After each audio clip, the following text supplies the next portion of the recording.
Hi, and welcome to this video on occupancy sensors. My name is Marty Mendenhall, and I'm here with Scott Legge. Hi, Scott. Hi, Marty. I understand that you're a strategic energy management coach. That's right. I am an energy coach, and I've been in the industry for over 20 years.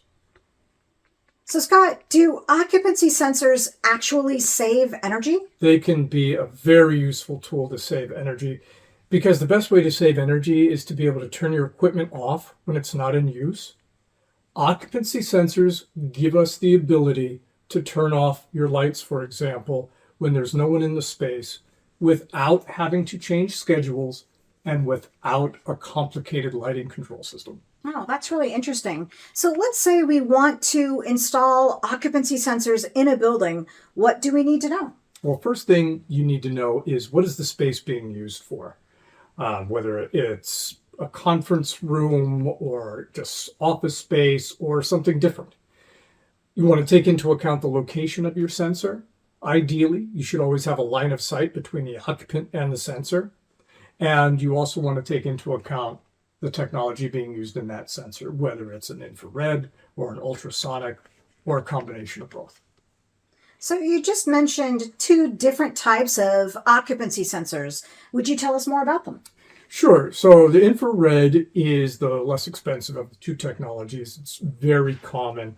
People are used to these. The drawback to the IR is that you absolutely need that line of sight. If the sensor can't see you or if you can't see the sensor, it's probably going to turn lights off. It's a waving your arms moment. That is true. It has happened. It's happened to me. The ultrasonic gets around that because it actually picks up the noises in the space. And now we have sensors that use both technologies. So if you're not entirely sure, go with the dual technology sensor. It's a lot easier to get those installed.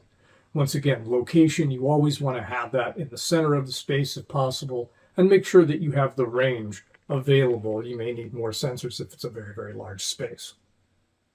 So what are some of the issues you see when you're dealing with occupancy sensors that are already installed? Usually it's a situation where the installer did not take into account what I just mentioned, the best practice. It's in a wrong location, like maybe if you have an odd-shaped room, they put the sensor in an L or around the corner, and so it doesn't have a line of sight with the occupants. In that case, you might be able to get away with an ultrasonic or just moving the sensor to the center of the space, or you might need two sensors. Location is really, really important. Make sure that that matches the use of the room and the technology. The other one is simply not understanding what we're trying to accomplish, right? Just installing it wrong, not knowing that there's different technologies. And the other part is simply not utilizing it to a best effect. Occupancy sensors can not only turn off lights, they can turn off HVAC or turn them back on, depending on how you look at it. So wait, doesn't that mean that the building will be cold when someone comes in at 7 a.m. in the morning?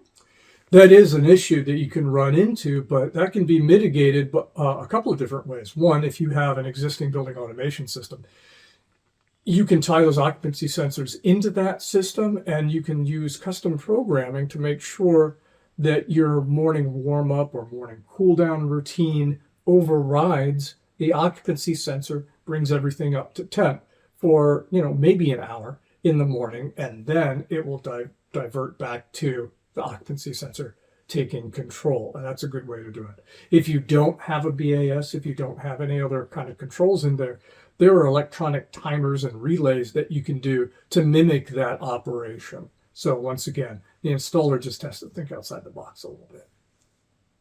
Do you have any other thoughts for our audience today? I just want to remind them of the best practices.